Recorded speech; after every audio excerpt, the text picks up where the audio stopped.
네, 안녕하십니까. 저는 방금 소개받은, 어, 현재 한국뇌전증협회 회장을 맡고 있는, 강북삼성병원 수학과의 김흥동입니다. 오늘, 많은 분들께서 참석해 주셔서, 김세희 교수와 조민정 교수의 좋은 강의를 참석해 주셔서 감사를 드리고, 그리고 강의 내용으로 실제로 환우분이나 환우 가족분들에게 많은 도움이 될 수 있었기를 바라면서 질문에 대한 답변을 제가 진행을 하겠습니다.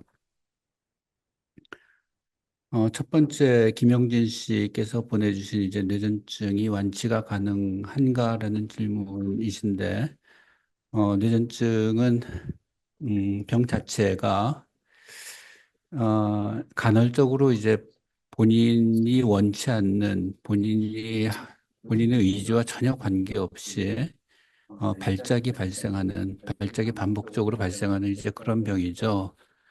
그래서 그런 문제가 발생하지 않도록 만들어주는 치료, 그런 문제가 발생하지 않도록 만들어주는 치료가 결국은 이제 약물 치료나 식이요법이나 또는 이제 어떤 병소를 가지고 있을 때는 수술적으로 그런 문제를 일으키는 부분을 제거해 줌으로써 치료를 하는 이제 그런 치료법들이 적용이 되고 있는데 완치라는 개념이 약도 안 먹고 이 병에서 벗어날 수 있는가라는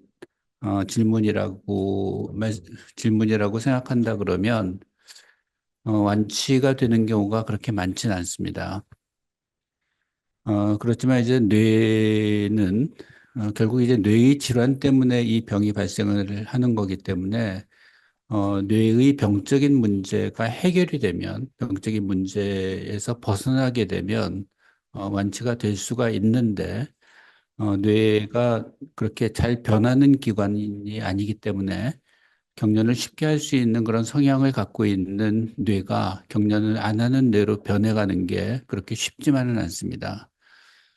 물론 이제 소아의 경우에는 소아의 뇌는 성장 과정에서 굉장히 많은 변화가 일어나기 때문에 그런 많은 변화에 의해서 발작을 하는 뇌가 발작을 하지 않는 뇌로 변해갈 수 있는 가능성은 상당히 높습니다. 그래서 우리가 양성뇌전증이라고 얘기하는 그런 질환들은 나이가 들면서 그 병에서 벗어나게 되는 그런 경우들을 이제 양성뇌전증이라고 얘기를 하는데 그 이제 약물 치료나 그 성장 과정에서 뇌가 치유가 되거나 뇌가 발작을 하지 않는 상태로 변화되는 것들로 이제 완치가 되는 그런 경우들인데 성인의 뇌는 이미 발달이 완전히 끝난 뇌가 변화하기는 사실 쉽지가 않기 때문에 이런 성향 자체를 계속 갖고 사는 경우들이 실제로 많이 있습니다. 그렇다고 하더라도 병이 심하지 않을 경우에는 잘 조절이 지속적으로 유지가 되는 상태가 되면 발작을 하는 뇌의 병적인 상태가 정상적인 상태로 변해가는 것들이 가능할 수가 있기 때문에 아주 오랜 기간 동안 발작이 전혀 없는 상태로 잘 관리가 되고 조절이 되고 그리고 뇌의 여러 가지 건강 상태가 좋아진다 그러면 그런 상태에서 벗어나는 게 가능하고 약을 안 먹어도 완치가 될 수 있는 그런 경우들이 가능합니다. 그래서 일반적인 성인 뇌전증의 경우에는 어, 약물 치료를 하면서 발작이 완벽하게 조절이 된 상태에서 대개 한 3년에서 5년 정도 그런 상태가 계속 지속이 된 이후에는 그 3년이나 5년이라는 기간 동안 병적인 뇌가 건강한 뇌로 변해갔을 가능성들이 있기 때문에 약물 치료를 중단을 시도를 해볼 수 있고요. 그래서 약물 치료 중단을 시도하고 나서 물론 이제 MRI나 뇌파나 이런 것들이 다 뒷받침이 돼야 되지만 그렇게 약물 치료를 하면서 발작이 전혀 없는 상태가 오랫동안 유지가 되면 약을 후 나서도 발작에서 완전히 벗어나는 경우들이 약 40%에서 60% 정도까지도 있을 수가 있습니다.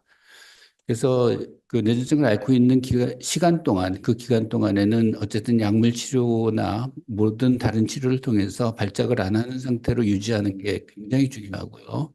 그런 상태가 오랫동안 지속이 되면 발작을 하는 뇌가 발작을 하지 않는 뇌로 변화하는 게 가능할 수가 있고, 그 변화가 충분한 정도로 변화가 된다 그러면 뇌전증이 완치가 됐다고 볼 수가 있습니다.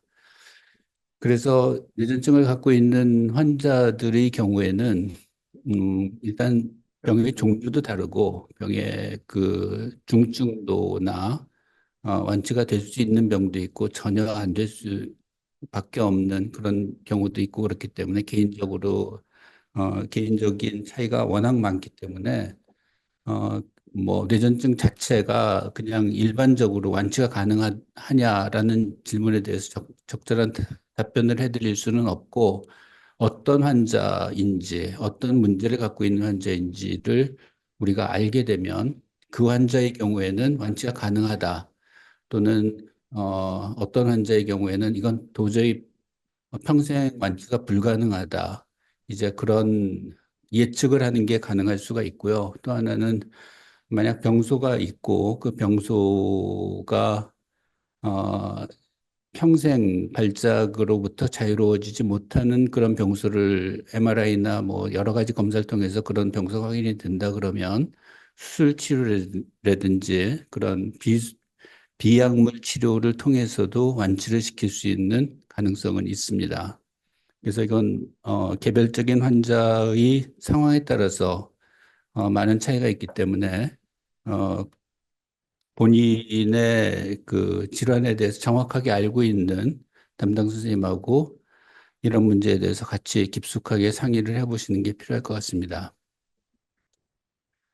두 번째 질문은 김진영 씨, 만 23세고 아직 치료 중에 있습니다.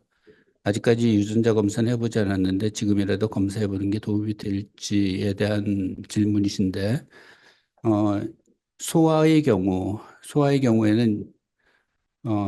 경우에는, 유전자 이상 때문에 이 뇌졸중이 발생하는 경우들이 실제로 많이 있고요.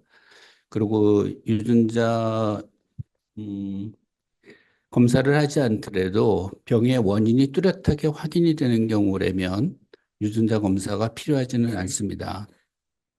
예를 들어서 뇌에 어떤 MRI상으로 보면 뇌에 어떤 손상이 있는 상처 조직이 있어서 그것 때문에 발작이 발생한다. 아니면 뇌에 어떤 일부 구조가 이상이 있어서 그것 때문에 뇌전증이 발생을 했다라고 확인이 된다 그러면 그건 뇌의 일부의 문제이기 때문에 유전자 검사에서 이상이 나올 가능성은 거의 없습니다. 그렇지만 이제 그런 문제를 갖고 있지 않고 여러 가지 임상 양상이 유전자 이상에 의해서 발생한 그런 종류의 뇌전증이다라고 예측이 되거나 그럴 경우 또는 원인을 정확하게 확인하기가 좀 어려운 그런 경우라면 유전자 검사를 해보는 게 필요한데 성인의 경우에는 대부분 유전자의 이상 때문에 발생하는 경우보다는 어, 되게 그때까지의 어떤 음, 그 뇌의 어떤 손상이나 상처 조직이나 이런 것들이 발작을 일으키는 경우들이 많기 때문에 사실 유전자 검사가 굳이 필요한 경우들은 많지는 않습니다.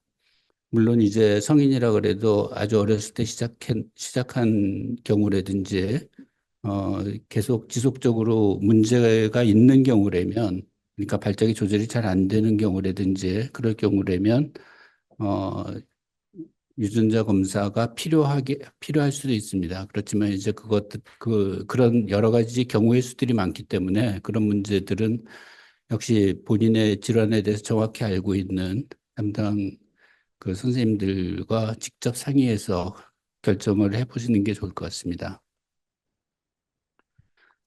다음 23세 남자분이시고, 서준환 님께서 남겨주신 질문인데, 다이어트로 단백질을 주로 섭취하는 게 경련과 관계가 있는지. 첫 번째. 우선 첫 번째 질문부터 말씀드리면, 단백질 과다 섭취가 경련을 유발하지는 않습니다.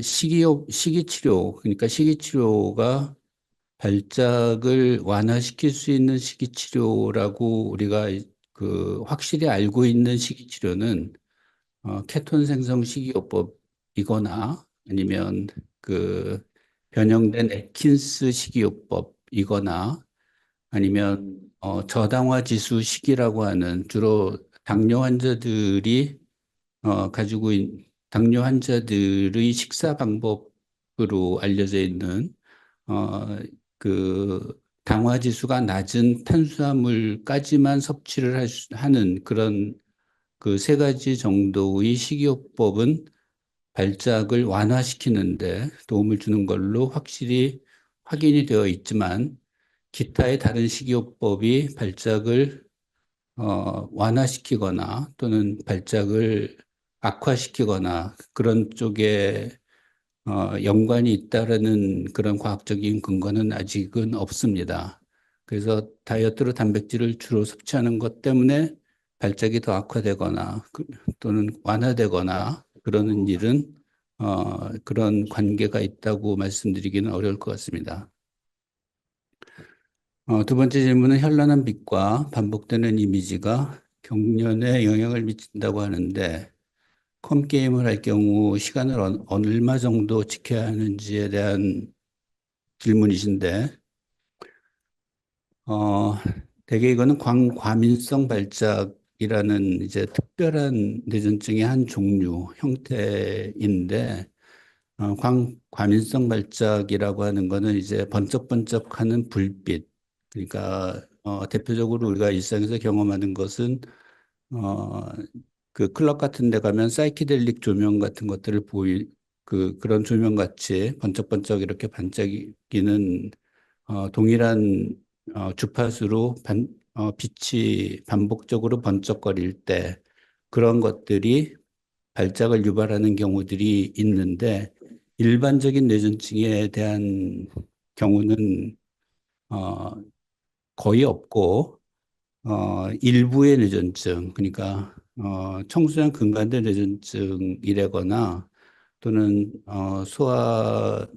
소발작 뇌전증 같은 아주 일부의 뇌전증을 앓고 있을 때 그럴 경우에는 이런 번쩍이는 불빛에 의해서 발작이 유발되는 광과민성 발작의 현상을 보일 수가 있습니다.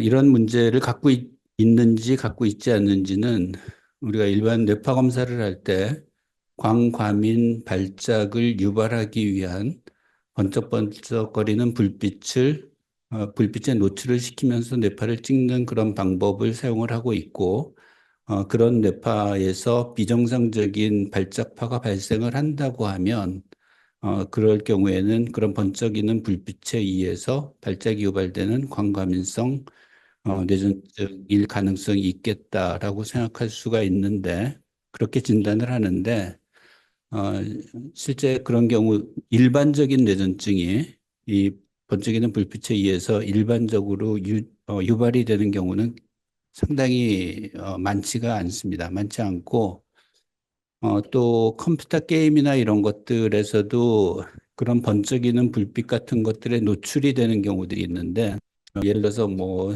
어떤 아이템을 가지고 상대방과 어, 전투를 하다가 이겼을 때 번쩍거리는 그런 불빛 같은 것들이 어, 결국 이런 광과민성 발작을 유발시키는 그 번쩍거리는 불빛으로 노출이 되는 경우들이 있기 때문에 그런 성향을 갖고 있는 환자들이 깜깜한 컴퓨터 게임을 하는 중에 발작이 발생하는 경우들이 실제로 있거든요.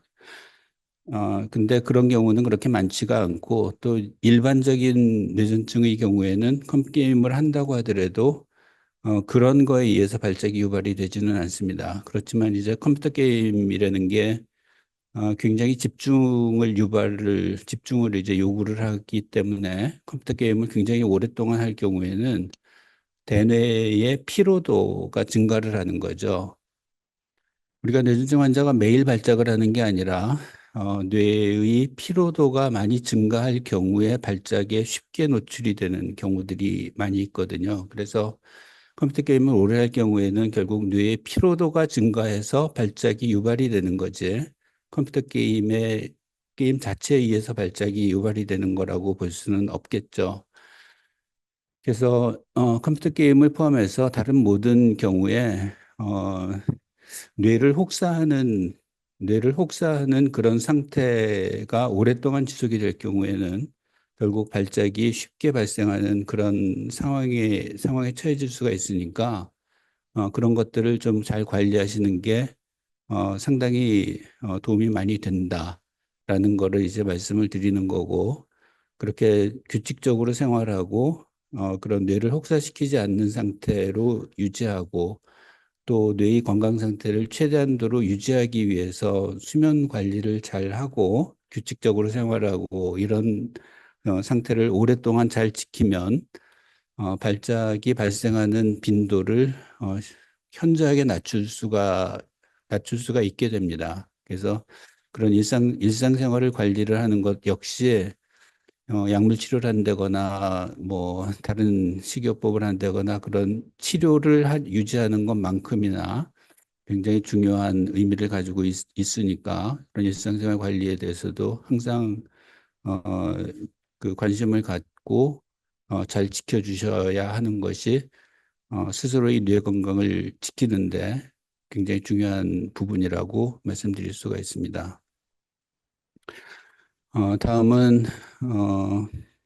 손은빈 12세 된 여자아이고 PCDH19 관련 뇌전증을 진단받은 12세 여아입니다. 유전자 검사에서 부계유전으로 확인이 되었는데 다행히 둘째는 정상입니다. 둘째는 여아 9세입니다. 그럼 앞으로도 둘째는 발병 위험이 없는 건지 궁금합니다. 또한 극희기 질환이라 선생님들도 케이스가 없어서 그런지 설명을 잘 안 해주세요. 여쭤봐도 별 얘기를 안 해주시고 서울대학병원에서 진단받았고 예후가 궁금하다. 그리고 현재 중증 장애로 진단을 받았고 언어가 잘 안 되고 치료는 하고 있는데 점진적으로 조금씩만 변화가 있다라는 질문을 보내주셨습니다. PCDH19는 그 아버지의 X염색체에 있는 유전자의 변이가 있을 때 X염색체가 두 개가 있는데 여아에서 그러니까 남자에서는 X염색체가 한 개가 있고 여아에서는 X염색체가 두 개가 있는데 서로 다른 X염색체를 갖고 있을 경우에 병이 발생을 하는 병입니다. 그래서 남자는 엑셈시가 하나밖에 없기 때문에 모든 그 세포에서 동일한 유전자를 갖게 되기 때문에 병이 발생을 하지 않는 거고 여아에서는 아빠의 그 X염색체와 엄마의 X염색체가 같이 조합이 일어나는 상황이 되기 때문에 아빠의 X염색체와 아빠의 X염색체가 변이가 있는 상태라면 엄마의 X염색체는 정상이기 때문에 X염색체가 서로 다르기 때문에 병이 발생을 하는 거거든요. 그러니까 둘째가 딸이라면 당연히 병적인 문제를 가지고 있는 상태입니다. 둘째 여아 9살인데 어, 그리고 첫애도 마찬가지고 아빠의 X염색체와 엄마의 X염색체의 조합이기 때문에 서로 다른 X염색체가 같이 존재하고 있기 때문에 병이 발생을 하는데 문제는 이제 유전자 질환이라는 게 음, 유전자의 변이 여부하고 실제 임상적인 병적인 발현하고 그 사이에 굉장히 많은 요인들이 관여를 하기 때문에 실제 병적인 문제를 갖고 있다고 하더라도 거의 정상적으로 크는 아이들이 있고 병적인 문제를 갖고 있는 것 때문에 아주 심각한 장애를 갖고 있는 아이들까지 그 스펙트럼이 굉장히 다양합니다. 그래서 그 유전자 이상 때문에 모든 것들이 다 결정이 되는 게 아니라 그 유전자 이상이 있는 상태에서 어떤 사람은 병이 굉장히 심하게 나타나고 어떤 사람은 병이 거의 없는 상태로 정상 수준으로 머무는 경우들도 있고 그렇기 때문에 아이의 현재까지 문제가 없다 그러면 만 9살이 됐는데 문제가 없다 그러면 동일한 어, 질환을 갖고 있다고 하더라도 아이는 정상으로 자랄 거로 기대를 하셔도 될 것 같습니다. 어, 그 유전자 질환의 대표적인 게 이제 김세희 교수가 설명을 했지만 드라베 증후군이라는 병인데 드라베 증후군에 SCN1A 유전자라는 그 유전자의 변이가 있는 굉장히 유명한 예가 하나 있는데 증례가 일란성 쌍생아라 그러면 유전자가 전부 다 동일하죠. 동일한 일란성 쌍생아에서 어, 그 드라베 증후군이라는 병, 그러니까 SCN1A의 변이에 의해서 발생하는 병을 동일한 유전자를 갖고 있는 일란성 쌍생아 중에 그 병이 만들어내는 증상들은 첫째는 발작이고 두 번째는 인지기능 저하거든요. 근데 일란성 쌍생아인데 한 명은 발작을 엄청나게 많이 하는데 인지기능이 정상이었던 그런 아이가 하나 있었고 한 명은 발작은 거의 안 하는데 인지 기능이 엄청나게 떨어지는 아이가 있었고 그렇습니다. 그래서 실제 유전자의 문제는 동일하게 갖고 있어도 실제로 나타나는 현상들은 개별적으로 어떤 원인들이 그거를 관여를 하는지 아직 정확하게 밝혀져 있지는 않지만 여러 가지 다른 그 요인들로 인해서 임상적으로 나타나는 장애의 정도나 발작의 정도나 이런 것들은 개별적으로 다 다르기 때문에 우리가 치료를 해야 되는 부분은 임상적으로 나타나는 문제에 대해서 치료를 해주는 거지 유전자 자체에 대한 치료를 해주는 것은 아닙니다. 단지 유전자 진단이 되면 그런 유전자를 갖고 있는 아이들에서 어떤 치료가 일반적으로 조금 더 효과적이더라. 또는 어떤 치료가 효과가 좀 떨어지더라. 이런 것들을 데이터를 알고 있기 때문에 그런 치료의 방향이나 치료의 방법을 선택하는데 도움을 받기 때문에 그런 유전자 검사가 필요하다는 거지. 유전자 검사 결과가 확실히 있으면 그 유전자 자체를 치료하기 위한 그런 부분이 확실하게 결정되어 있지는 않습니다. 결국은 환자의 증상에 따라서 그 증상을 완화시키거나 증상을 없애주게 하기 위한 치료, 그런 것들을 임상 그 증상에 따라서 결정을 해야 되는 게 가장 맞는 이야기고, 둘째는 동일한 유전자 이상을 갖고 있다고 하더라도 결국 현재까지 정상으로 큰다고 하면 발병 위험성은 거의 없다라고 생각하셔도 되는데, 앞으로 자라면서 증상이 완벽하게 절대로 안 나온다라는 보장을 해드리기는 좀 어려울 것 같습니다. 다음 질문은 노온유, 6개월 남자아이인데 영아 연축의 원인이 유전자 변이인 경우에 정상 발달이 가능한 경우도 많은가요? 라는 질문인데 전 질문에서 제가 답을 드린 내용을 같이 참조하시면 실제 그런 경우들도 많이 있고 그렇기 때문에 현재의 아이의 발달 상태가 결국은 모든 걸 다 보여준다라고 말씀을 드릴 수 있습니다. 현재 사브릴과 소른도 복용 중인데 옹알이가 많이 줄고 호명 반응이 안 됩니다. 대신 운동 발달은 되는 것 같고 아픈 이후에 돼지귀와 배밀이의 시작, 눈 맞춤과 사회적 웃음은 가능합니다. 그런데 엄마 아빠를 제외한 사람들과의 상호작용은 거의 영에 수렴하는 느낌입니다. 이것은 약 먹는 중에 나타날 수 있는 부작용인지 아니면 발달 퇴행의 신호인지에 대한 질문을 해주셨는데, 영안축은 약물 치료에 의한 발달 퇴행보다는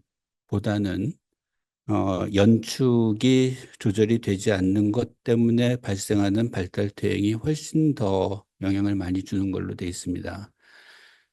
그러니까 영안축의 대표적인 발달 퇴행 증상은 음, 그 전까지 그러니까 연축이 발생하기 전까지 잘 웃고 반응하고 그러던 아이가 눈 맞추고 반응하고 그러던 아이가 어, 옹알이가 지금 말씀하신 것처럼 옹알이가 많이 줄고 표현을 자꾸 안 하게 되고 호명 반응이 잘 안 나오게 되고 이런 증상으로 먼저 시작을 합니다. 그러니까 이게 그거 자체가 증상으로 나타나는 거지만 결국은 연축이 뇌 안에서 진행이 되고 있기 때문에 이런 문제가 겉으로 드러나는 거고 실제로 연축이라는 발작 자체는 몸을 움찔하는 그런 정도의 증상이기 때문에 그것 자체가 발달을 떨어뜨리거나 그러는 것은 아닙니다.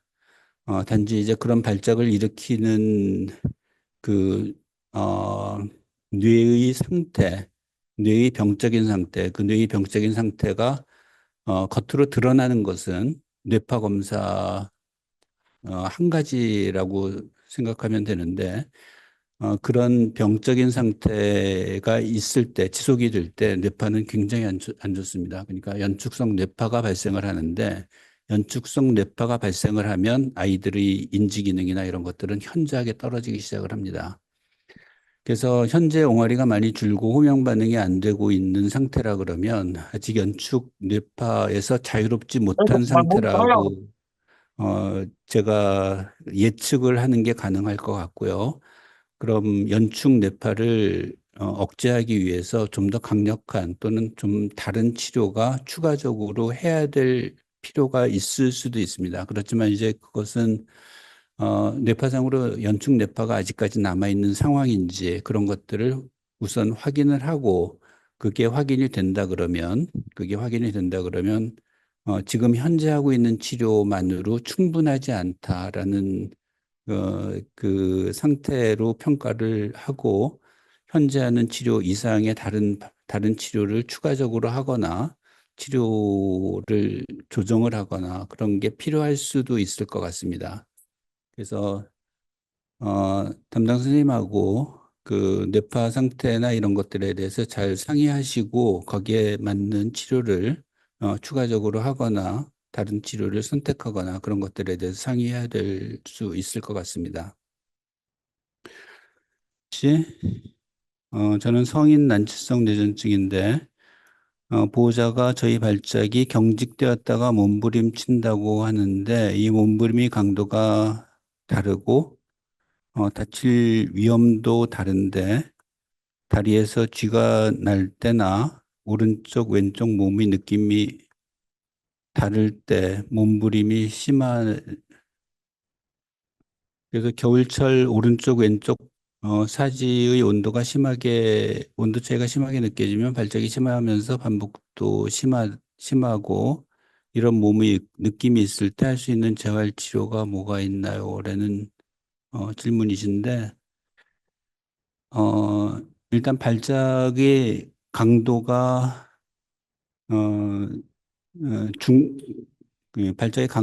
발작의 강도가 심한 경우와 좀 비교적 경하게 지나가는 경우에 따른 증상의 차이는 있을 수가 있습니다. 발작이 좀 약하게 할 경우에는 그냥 살짝 나타나는 현상, 몸부림이 심하지 않다가 발작 자체의 강도가 심해지면 몸부림이 훨씬 더 심해지는 그런 차이가 있을 수가 있고 또 하나, 겨울철 오른쪽과 왼쪽 사지의 온도 차이가 심하게 느껴지면 발작이 심하면서 반복도 심하다라는 질문에 대해서는 이거는 재활 치료가 필요한 건 아니고, 어, 결국 발작을 쉽게 일으킬 수 있는 그 전구 증상이라고 지금 생각할 수가 있을 것 같은데, 뇌의 컨디션이 안 좋을 때 결국 이런 느낌을 본인이 느끼실 수가 있거든요. 그러니까 뇌 컨디션이 안 좋으면 전구 증상이라는 게 발생을 하고 그런 날 유독히 발작을 쉽게 한다라는 그런 학습 경험에 의해서 나타나는 이제 그런 차이라고 볼 수가 있는데 어쨌든 이문경 씨는 그 사지의 온도차가 심하게 느끼는 전구 증상을 가지고 있고 그런 걸 본인이 느끼게 되면 그런 날은 발작을 좀 쉽게 할 수 있는 그런 상태로 판단이 되기는 합니다. 근데 이거는 근본적인 그런 전구 증상에 대한 근본적인 치료는 불가능하고요. 그 전구 증상을 쉽게 일으킬 수 있는 여러 가지 그 일반적인 상태, 내가 어떤 날 이런 전구 증상을 좀 더 쉽게 느끼게 되더라라는 그런 학습 경험을 가지고 그런 날 내가 어떤 문제가 있었다. 그러니까 그런 날 잠을 좀 잘 못 잤다거나 스트레스가 좀 심했다거나 그런 여러 가지 상황에 대한 판단을 좀 해서 그런 전구 증상을 쉽게 일으킬 수 있는 그런 경험을 일으킬 수 있는 그런 상태를 피하는 것이 일단은 제일 중요한 그 예방 방법이 될 수가 있고, 일반적인 예방 방법은 결국은, 음, 계속 반복해서 얘기하지만 그 뇌의 건강을 지켜주기 위한 여러 가지 그 일상생활 관리가 필요한 거죠. 그러니까 잠을 잘 자고 규칙적으로 생활하고 그리고 많이 피로하게 되면 피로도가 많이 높을 경우에 발작이 많이 발생을 하기 때문에 피로도를 심하게 느끼지 않을 수 있는 피곤하지 않을 수 있도록 그런 활동을 피하거나 어, 또는 그런 피로도를 쉽게 감당할 수 있도록 체력을 강화시켜 주거나 체력 강화시키는 방법은 흔히 얘기해서 운동밖에는 없죠. 그래서 꾸준히 규칙적으로 운동하는 것도 결국 이런 체력을 강화시키고 결과적으로 발작을 완화시키는데 도움이 될 수는 있습니다. 그래서 그런 일상생활 관리를 하시는 게 일단은 제일 중요하고요. 무엇보다도 그런 일이 있을 때도 발작이 발생하지 않도록 꾸준히 약물 치료를 잘 유지하시는 게 굉장히 중요할 것 같습니다. 다음 노온유 정상 발달을 하던 중 영안축이 발병한 케이스입니다. 지금 추가 질문입니다. 혈액과 MRI 검사 정상, 유전자 검사 대기 중 현재 발달이 조금 지연되거나 처지는 느낌이 있기는 한데 음, 재활 치료는 언제부터 시작하는 것이 좋을까요? 일반적으로 그 발달 장애가 고착화되는 종류의 원인을 가지고 있는 발달 지연의 경우는 재활 치료를 가급적 빨리 시작하는 게 좋다고 알려져 있습니다. 그러니까 발달이 발달 지연의 원인 자체가 고착화되기 이전에 여러 가지 그 뇌의 발달 과정을 치료를 통해서 촉진시킴으로써 정상적인 발달을 강화시켜주는 이제 그런 치료가 필요한 거죠. 근데 병 자체가 이런 문제를 발생을 하게 만들었다고 하면 병 자체를 치료하는 게 재활 치료보다는 훨씬 더 중요합니다. 그래서 연축을 좀 더 완벽하게 치료를 해서 완벽하게 억제를 시키는 게 우선은 제일 중요하고 연축이 완전히 억제가 된 상태에서도 발달이 떨어져 있는 그런 상태라면 그런 상태에서는 재활 치료는 가급적이면 빨리 시작하는 게 좋을 것 같다고 말씀드릴 수 있을 것 같습니다. 다음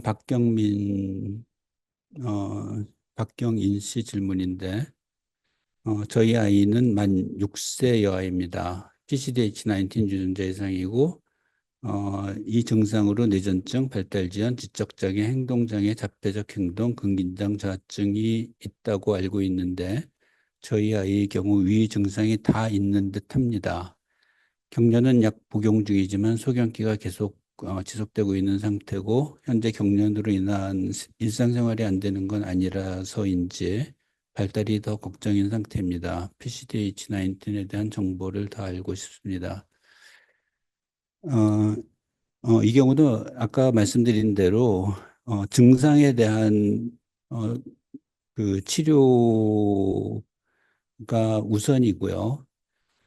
어, 그 병의 증상 발현은 역시 스펙트럼이 워낙 넓기 때문에 굉장히 경한 경우에서부터 아주 심한 경우까지 모두 다 나타날 수가 있습니다. 제가 치료하고 있는 환자 중에도 PCH19 그 유전자 이상을 갖고 있으면서도 정상 지능을 가지고 있으면서 발작은 국소 발작만 가지고 있는 그런 경우도 있고 발작도 조절이 안 되고 인지 기능 같은 것들이 현저하게 떨어지는 모든 발달 기능이 다 떨어지는 그런 아이도 있고 그런데 결국 증상에 맞춰서 치료를 하는 게 결국은 제일 중요하고요. PCH19 유전자 이상이라고 해서 특별하게 이런 문제를 갖고 있는 아이들의 특화된 치료 방법은 현재까지는 없습니다. 김영진 씨 감사하다는 답변이 있으셨고요. 그다음에 이문경 씨 다시 추가 질문인데 반복적으로 대발작을 하고 병원에 가서 링겔 맞고도 중첩 발작할 때 우연히 운동에 관한 책을 보고 몸의 엉치뼈가 삐뚤어진 것을 추측하여 운동하는 곳을 찾아가서 몇 달 동안 운동을 배워서 좋아졌던 경험이 있거든요. 그래서 운동을 열심히 하고 있는데 몸이 안 좋을 때는 몸의 운동 느낌, 불균형이 정말 심하게 바로 잡아지지 않더라고요. 저는 발바닥이 바닥에 닿는 느낌으로 균형 느낌을 느껴요. 고관절의 인대 느낌이 심하게 올 때는 잠이 기면증으로 심하게 오면서 발작을 하기도 하고 이 삐뚤고 힘주고 빼고 하면서도 잘 바로 잡아보려는데 잘 되지 않습니다. 이 바로 잡히지 않는 몸의 불균형 느낌이 심할 때는 어떻게 잡을 수 있나요? 강의 때 보톡스 주사 얘기가 나오는 게 좀 달리 느껴지며 그건 쉬이 맞고 할 수 있는 재활 치료인가요? 이 부분에 대해서는 신경과적인 문제보다는 재활의학과 선생님들이 좀 더 전문적인 지식을 갖고 있는 그런 부분이기 때문에 한번 재활의학과 진료를 한번 받아보시거나 그리고 어, 정형외과에서도 지금 같이 치료를 하고 계신 것 같은데 재활의학과하고 정형외과 치료를 한번 같이 받고 그쪽에 선생님들의 의견을 좀 따라서 치료를 받아보시는 게 필요할 것 같습니다. 어쨌든 몸 컨디션이 안 좋을 때는 이런 느낌도 심하게 오고 실제적으로 그런 불균형이 있으면서 어, 발작도 더 많이 하게 되는 이제 그런 상태라고 생각할 수 있을 것 같은데 그 실제 어떤 몸의 불균형이 실제적으로 있어서 그런 것 때문에 어, 많이 뭐 그런 게 있으면 결국 신체적인 피로도가 많이 증가를 할 수밖에 없으니까 그런 것들이 치료가 가능한 그런 문제를 갖고 있는 상태라면 거기에 대한 도움을 재활의학과적인 치료 또는 정형외과적인 치료를 통해서 그런 데 대한 도움을 좀 받으시면 그런 문제에서 좀 벗어나는 게 가능할 수 있을 것 같습니다.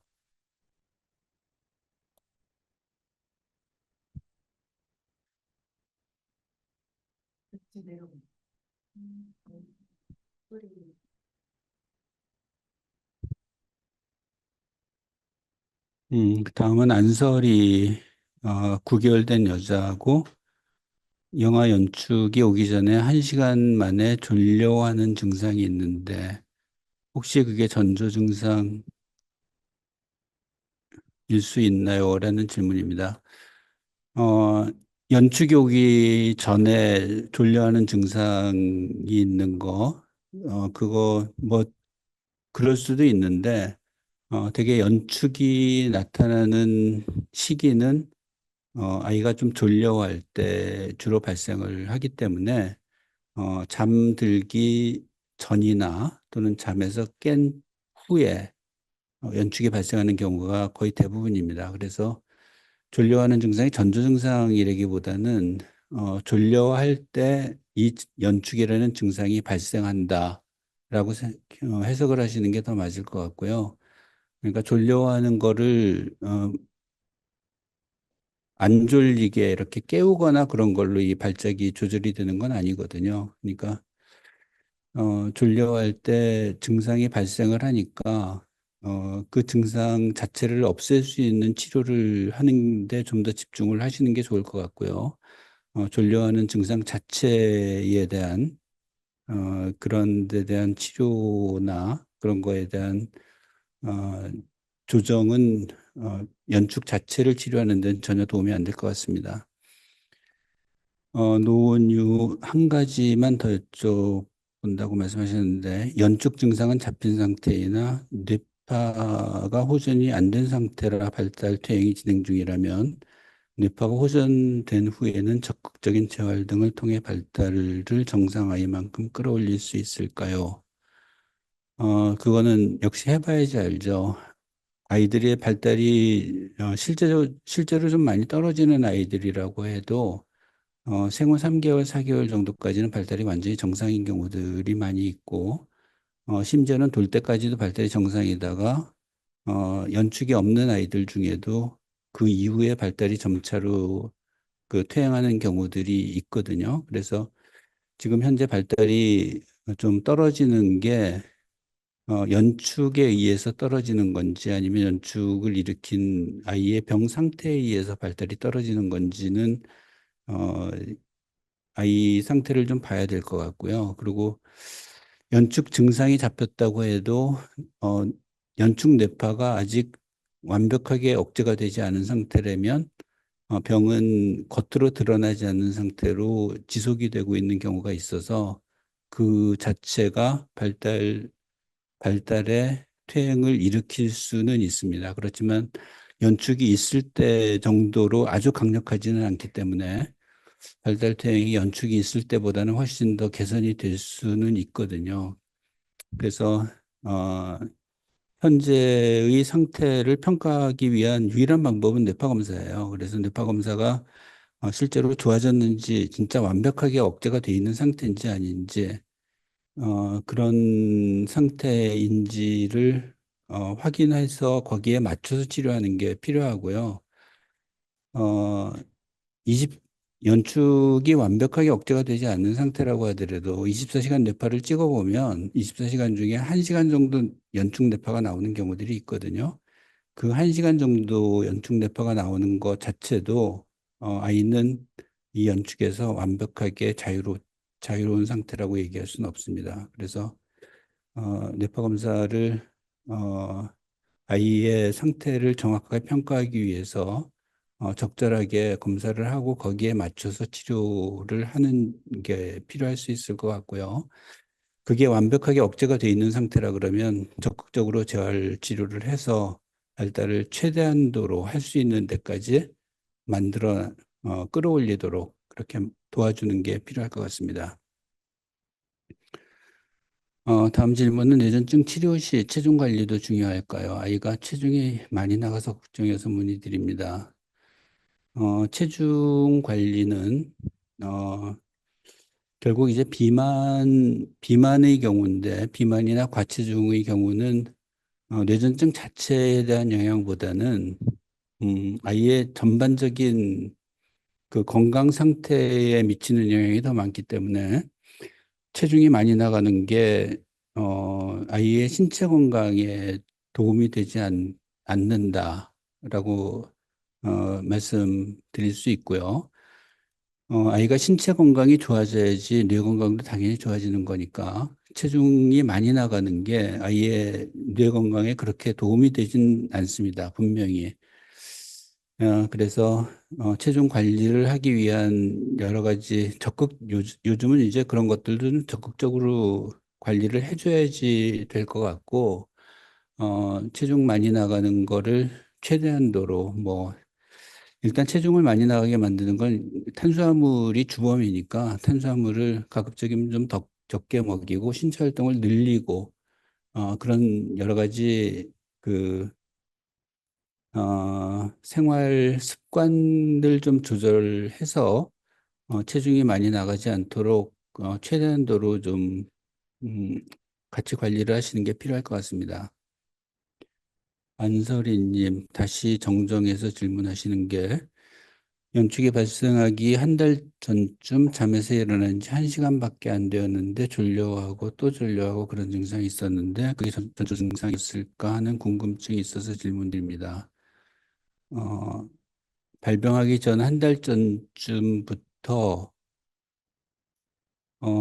아이가 어쨌든 행동의 변화가 있었던 거죠.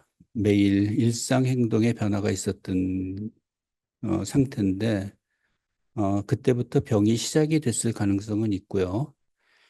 되게 연축이 일어나는 아이들의 검사를 이렇게 쭉, 병이 시작하기 전부터 검사를 이렇게 쭉 해보면, 완벽하게 이제 그 병의 진행 상태는 결국은 알 수 있는 방법이 여러 번 말씀드렸지만 뇌파 검사밖에 없는데, 어, 발병하기 전에 완전히 건강한 상태에서는 뇌파가 정상이었을 거고, 병이 시작되기, 그러니까 연축이 발생하기 이전부터 대개는 뇌파 검사가 안 좋은 뇌파가 발생을 합니다.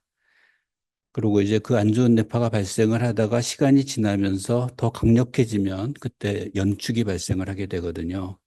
근데 그 연축이 발생을 하는 게 대부분의 경우에는 이제 눈 못 맞추고 잘 안 웃고 그러면서 한 일주일 정도 지나서 일반적으로 되게 일반적인 시나리오는 대개 한 3개월 내지 4개월 정도 되는 아이가 그 전까지 잘 먹고 잘 자고 그러던 정상적인 아이가 잘 웃고 그러던 아이가 한 일주일 전부터 잘 안 웃기 시작하고 표현 안 하고 눈도 자꾸 잘 안 맞추고 그러면서 한 일주일 지나다가 연축이 발생하는 게 일반적인 그 시나리오거든요. 근데 그러니까 발병하기 한 달 전쯤부터 일단 일상생활에 변화가 있었다고 하면 일상생활에 변화가 좀 더 졸려하고 그런 증상이 있었는데 그 당시에 그 전조 증상이 아니라 병 자체가 시작이 됐었을 가능성은 있습니다. 근데 그 가능성이 확인되지는 못하니까 그러고 실제로 조금 더 졸려하고 그런다고 해서 뇌파 검사를 할 생각을 갖고 있는 부모님들도 없고 병원에 왔다고 해도 증상이 없는데 그런 거를 미리 예측해서 진단하는 것도 사실 불가능하고 그래서 그 당시에 지금 이제 거꾸로 생각해서 그때부터 병이 좀 시작되지 않았을까라는 그런 추정을 할 뿐이지 그거 자체가 어, 그, 그 자체가 이 병 진행 과정이나 이런 것들에 크게 영향을 주거나 변화를 줄 수 있는 그런 증상이라고 말씀드리기는 어려울 텐데, 그럼에도 불구하고 병이 시작되는 초기의 증상이었을 가능성은 있습니다. 양진혁 10세 남아, 어, 난치성이 없는 뇌전증으로 라모트리진 복용 중입니다. 가끔 잠꼬대가 심한데요. 혹시 뇌전증과 관계가 있을까요? 뇌파 검사 말고 다른 검사를 해봐야 할까요? 라는 질문이신데, 잠꼬대는, 일단 병적인 증상은 아닙니다. 잠꼬대를 하는 사람들이 뇌전증을 앓고 있는 건 아니니까, 어, 그, 잠꼬대는 그냥 다른 증상으로 생각하고, 생각하시면 될 것 같습니다.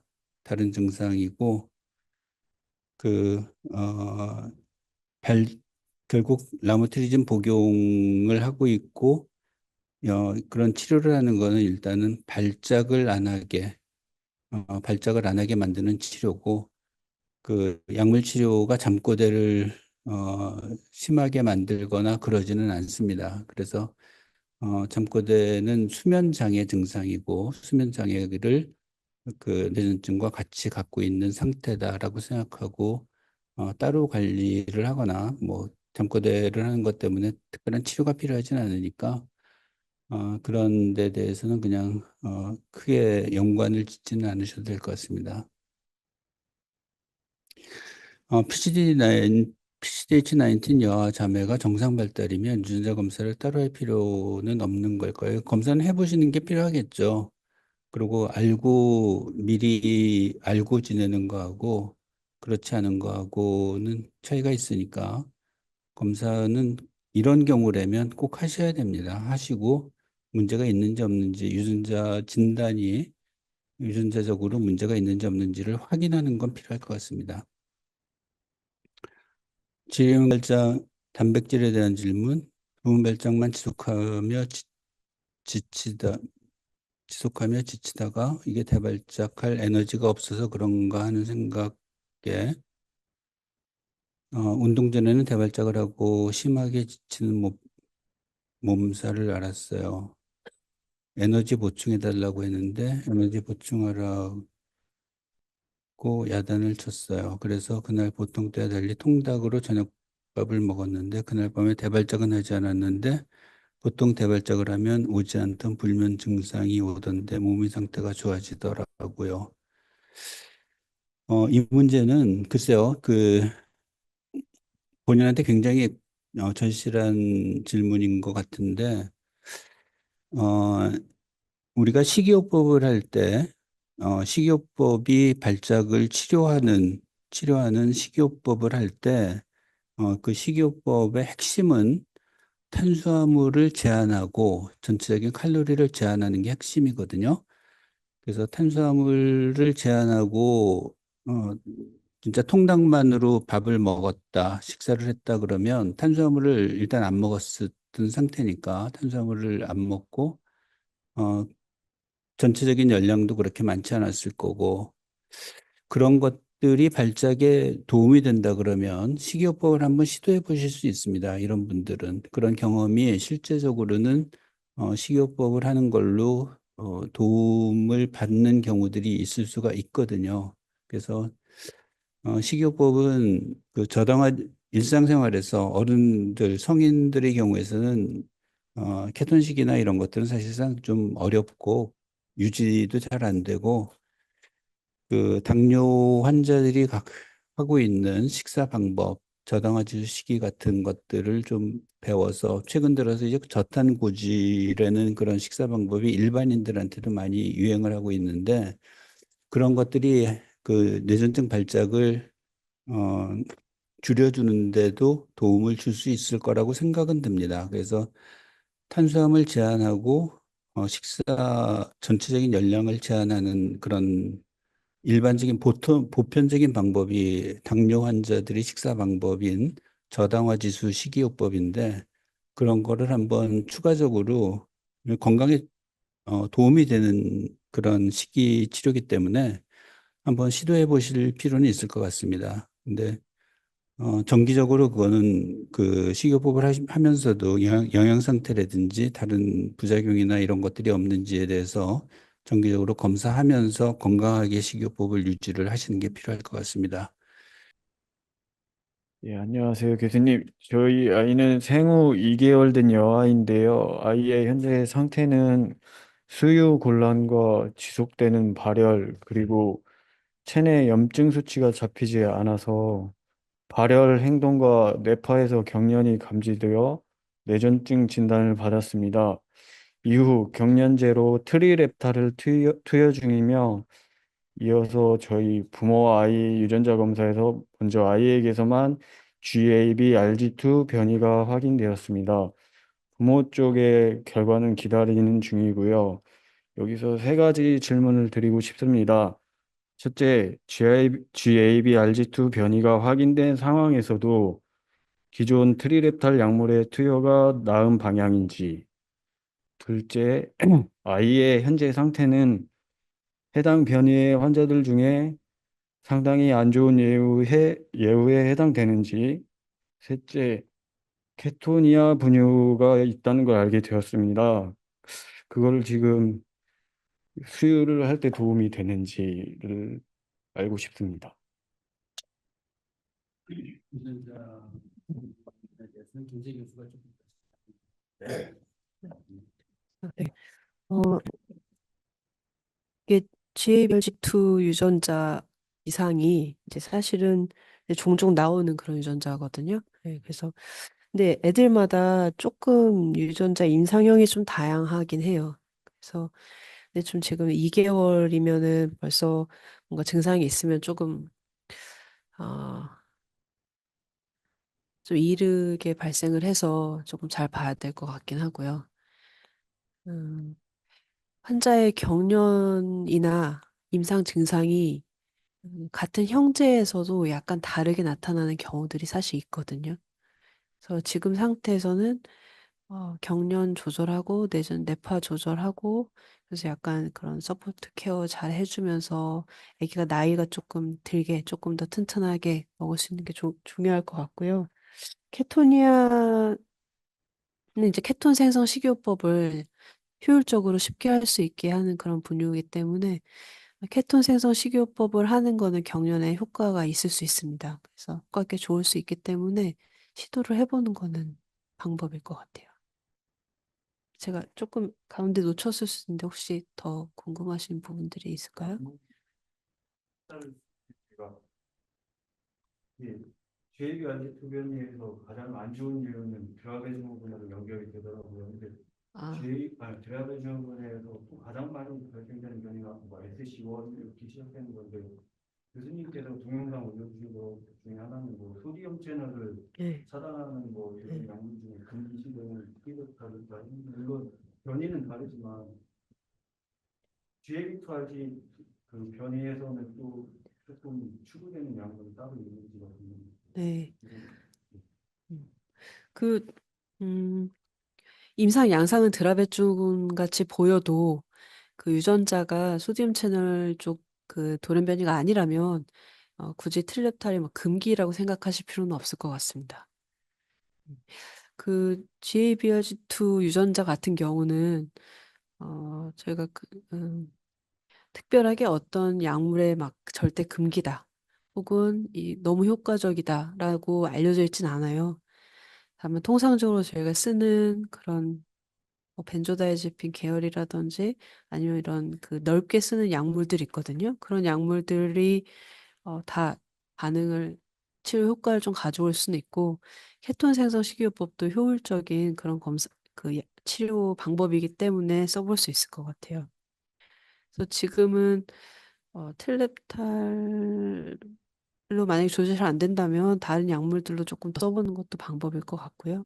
특히나 2개월이고 이 유전자 같은 경우는 경련 양상이 다양할 수가 있기 때문에 그 환자 경련 종류랑 뇌파 종류가 조금 더 중요할 것 같아요. 네.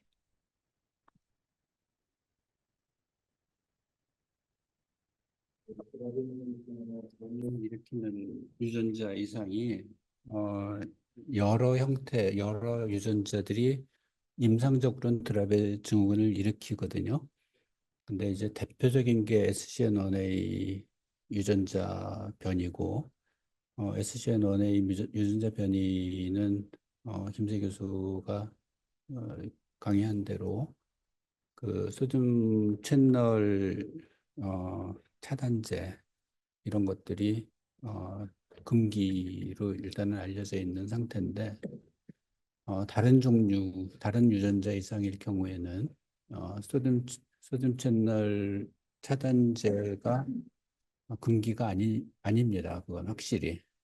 그래서 그런 상태이기 때문에 아이의 발작의 형태나 그리고 발작을 일으키는 그 근본적인 발작의 종류에 따라서 그 뇌전증 약제를 선택을 할 수가 있고